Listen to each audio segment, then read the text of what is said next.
What's good? Welcome back to the channel. So today's video is actually an excerpt from my most recent podcast discussion. This time it was with Eileen, a representative from the Sustainable Darkroom. This group is actually based here in the UK, and they're trying to change the status quo when it comes to how we do analog photography. And they're experimenting and doing lots of research in a lot of the things that the new age of film photography might include in order to make it less problematic from an environmental perspective. So of course, growing your own developer is one of the things that might be able to do something good for you, but there's a whole bunch of other things as well. Go ahead and check it out. On one level, it's relatively simple, she says, in that you are looking for plants that are high in phenols. And it also is helpful if they're high in vitamin C. And by combining, so you normally the process is once you've identified that plant, is you don't need much of it, and also you can grow your own developing plants. Is you would break down the chemistry by applying a little bit of heat. So you can either do that on the hob in the kitchen, or you can just macerate them a little bit and leave them outside and let sunlight, or, you know, to extract the phenols. And then you would mix that solution with, it's quite simple actually, it's ascorbic acid, vitamin C, which again is research. So rather than buying commercial vitamin C, there's research ongoing at the moment as to whether you can extract that again from kitchen waste, like orange peels is the obvious one. And then you also mix it with a sodium carbonate, which is a washing soda. And it's this mixture of an alkali with an acid and the phenols that together will replace a standard developer that converts the silver halides to metallic silver. And it really does work. Yeah, for sure. I've seen, do you know Marina Yopis? On Instagram, she's If We Film. Actually, she's the one now that's heading the Analog Wonderland Developing Lab.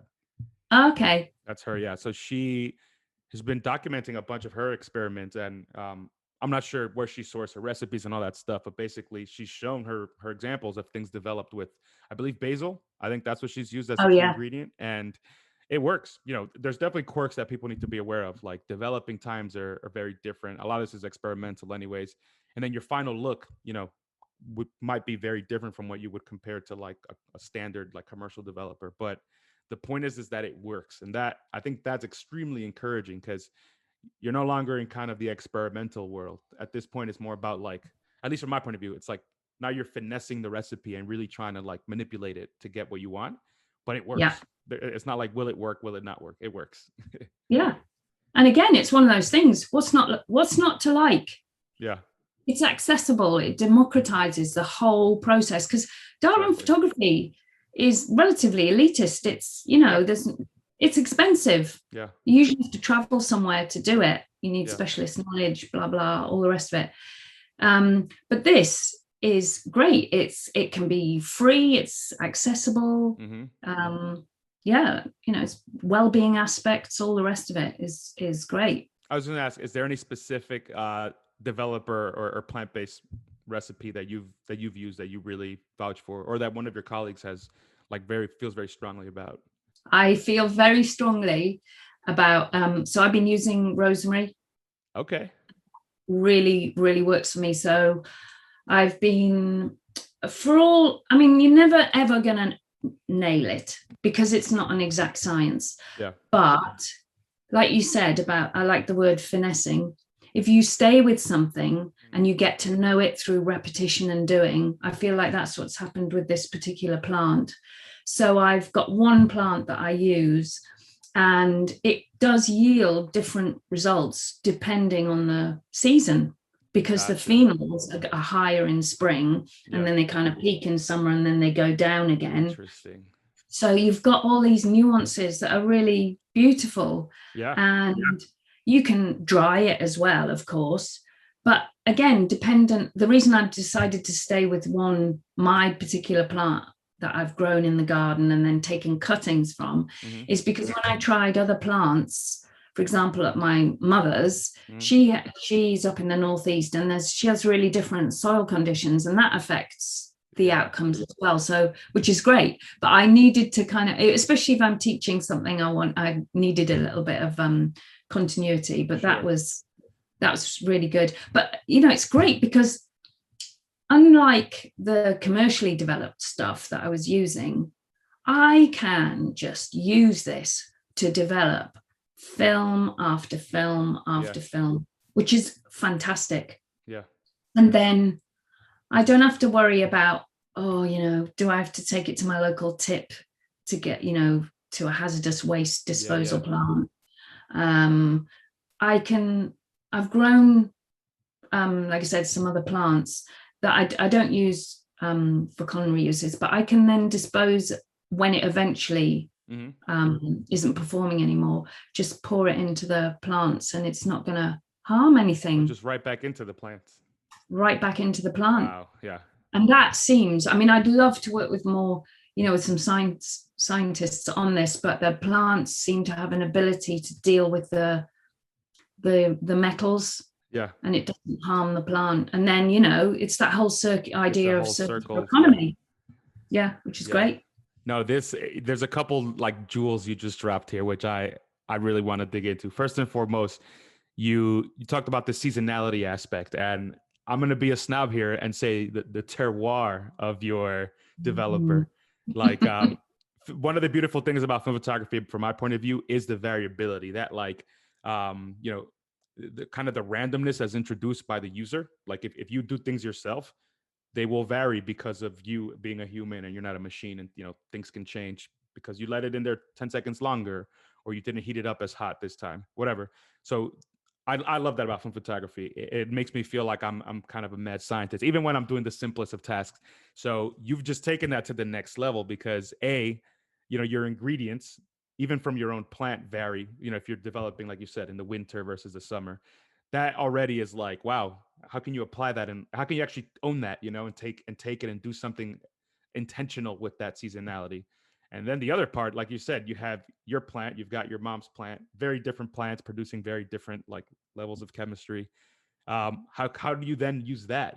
I can imagine an artist or anybody deciding, I'm going to develop all my film for this project with a plant-based developer that was grown in like the place where I went to make those photos or something, There's just so many elements now that you can control. And in my mind, it was like, what can I control? I can control the exposure, I can control the developing, and then I print a lot. So I can control like whatever you can control when you print. And I was like, that's amazing. But there's all these other things theoretically that can be controlled. I just, I wasn't aware of them, but I'm excited. This is very interesting. I've messed around with caffeinol in the past, which I think is like, it's like the entry point for like experimental thing for a lot of people. This seems like a clear next step there. I'm just worried that like, given that the industry itself is so much smaller, and even theoretically, some people say on the brink of disappearing, like how substantial is the will to like actually change things? If you're a big company, I won't drop names, but if you're one of the big producers, like, is it valuable to you enough to even invest in like changing things? That's kind of what I'm worried about, but we'll see what happens. I'm fairly optimistic.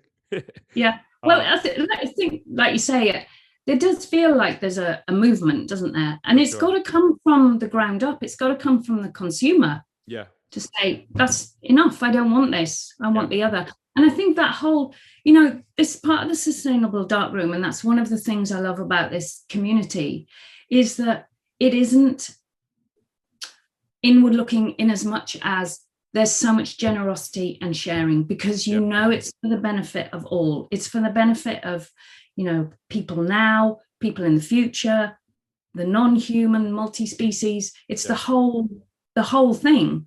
So that generosity, that sharing is acting as the accelerator. And so it feels like this catalyst is having some effect. Yeah, definitely. That has to just keep going, and it's putting your money where your mouth is. And most of the people that are involved, it's part of a lifestyle choice anyway. Yeah. And you hopefully, by doing that, are just setting a sort of standard in a way, and hopefully you'll kind of influence other people, Yeah, or yeah, get them definitely. to change slowly. For sure. I mean, I feel like I just have to do something. It feels really small, but it's better than nothing. And I often think, to work locally is better than, because it can be so overwhelming and depressing otherwise, but you've got to do, and then hopefully it builds critical mass. I hope you enjoyed that. I thought it was fantastic, and I really had a good time discussing with Eileen. So go to the links, go check out everything they're all about, and of course, contribute to them if you want to support the cause. All right, y'all, to the next video. I'm out.